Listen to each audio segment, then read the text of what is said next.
Western saddle making is a traditional American art form with roots from Spain as horses and saddles were introduced to the New World.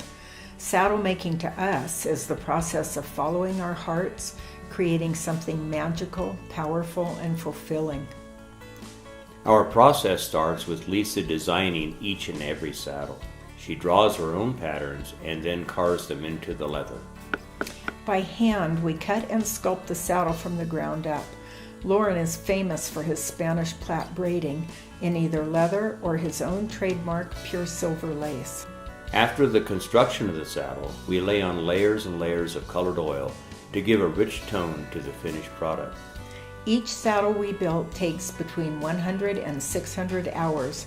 The saddles are traditionally built, but the style is our own. We love living with our own craftsmanship, and we live and breathe our leatherwork.